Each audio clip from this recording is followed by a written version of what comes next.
स्नेहा का सपना था कि उसे कोई बहुत ज्यादा समझदार और स्मार्ट पढ़ा लिखा लड़का मिले, लेकिन कहते हैं ना, जो भाग्य में होता है होता वही है।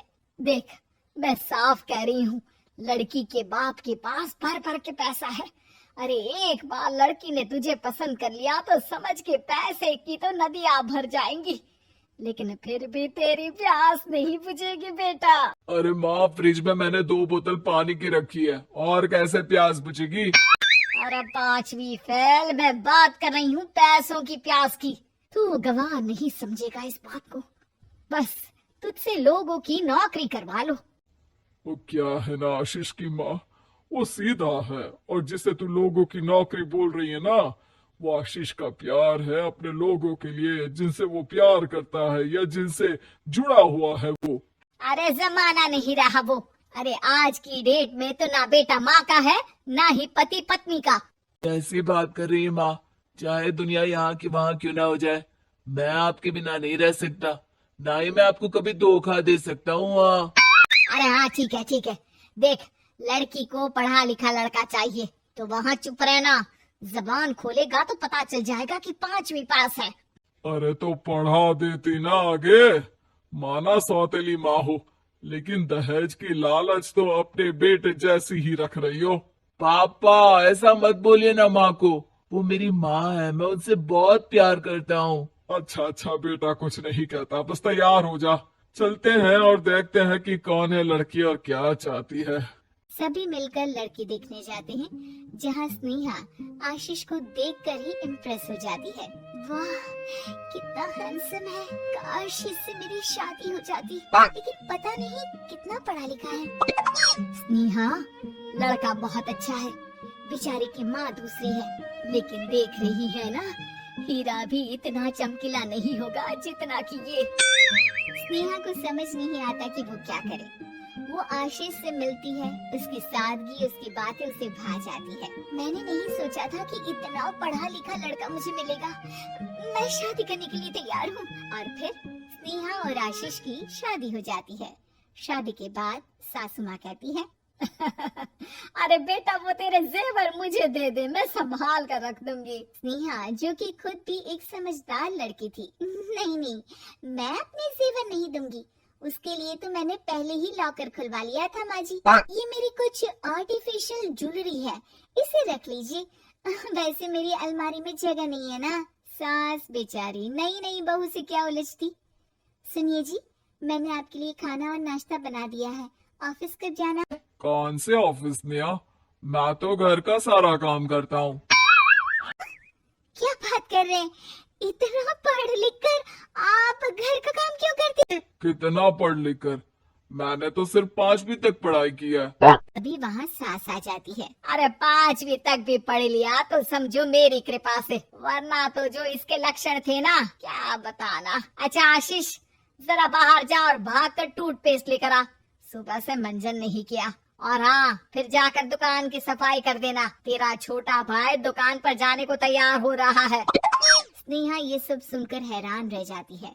वो सोचती है कि आखिर उससे क्या गलती हो गई जो उसके साथ ऐसा हुआ।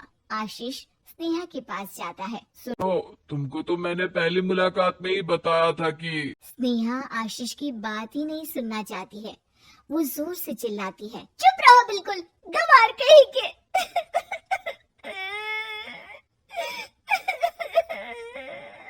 कितना बड़ा धोखा हो गया मेरे साथ, अब मैं इस घर में नहीं रह सकती। प्लीज ऐसी बात मत करो, मेरी पत्नी हो तुम, जैसे बोलोगी मैं वैसा करूंगा। मैं कोशिश करूंगा बाहर जाकर कोई काम ढूंढ लूं, पर प्लीज मत जाओ।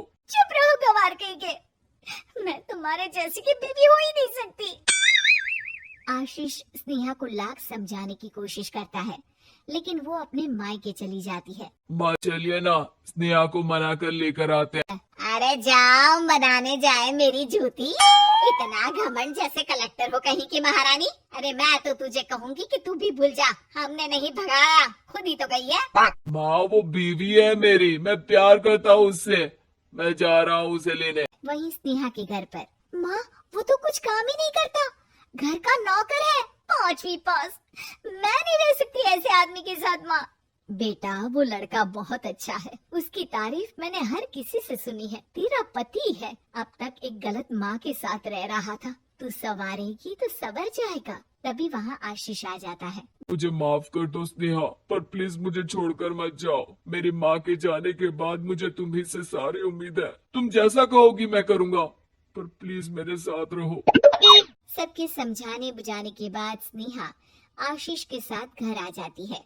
आ गई महारानी, अब आई हो और सच्चाई भी पता चल गई है, तो थोड़ा तमीज से पति के साथ घर देख, रसोई संभाल और हम सबकी सेवा कर। देखो, मैं अब इस घर में बंटवारा चाहती हूँ। जो मेरे पति का हिस्सा है वो उसे मिले और वो आज से कोई काम नहीं करेंगे। हिस्सा ले लो, लेकिन कमाओगे क्या, खाओगे क्या, धूल मिट्टी। अरे तेरा पति किसी काम का नहीं है, वो तो मेरा बेटा कमा रहा है तो 2 रोटी मिल जाती है इसे। तभी वहाँ स्नेहा के ससुर आ जाते हैं। मैंने एक बंद फैक्ट्री को पहले ही आशीष के नाम कर दिया है और घर के 2 तल्ले में 1 तल्ला ले लो। मैं तो आशीष के पास रहूंगा, वकील थोड़ी देर में आता ही होगा। जाओ 2 दिन में भूख से तड़प कर सब वापस आ जाओगे। बढ़िया आई बहू बेटे वाली। फिर क्या था, स्नेहा आशीष के साथ मिलकर बंद फैक्ट्री को खोलती है और मन लगाकर काम करती है। दोनों की मेहनत रंग लाती है और आशीष अपनी मेहनत से एक सफल बिजनेसमैन बन जाता है। लेकिन एक दिन, अरे बहू बेटा आशीष, मुझे माफ कर दो, मैं भी अब तुम लोगों के साथ रहना चाहती हूँ। इस कमबख्त ने तो दुकान का बेड़ा गर्क कर दिया। वो तो आशीष था जो सारा दुकान का काम संभालता था। बेटा हमारे पास तो खाने को भी नहीं बचा। माँ जी, इसे कर्म के फल कहते हैं। खैर, खाना है तो आपको और आपके बेटे को काम करना पड़ेगा, समझी? हे भगवान, अब ये दिन आ गए हैं कि बहू के साथ रहने के लिए मुझे काम करना पड़ेगा। बेटा आशीष, तू ही समझाना अपनी बीवी को। पता है ना मैंने तुझे कितने प्यार से पाला है। हाँ माँ, वो तो ऐसे ही बोल रही है आपको।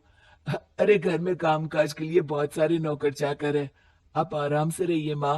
स्नेहा आशीष का अच्छा और सरल सच्चा व्यवहार देखकर मन ही मन सोचती है, मेरा पति गवार ही सही, लेकिन दुनिया का सबसे अच्छा इंसान है।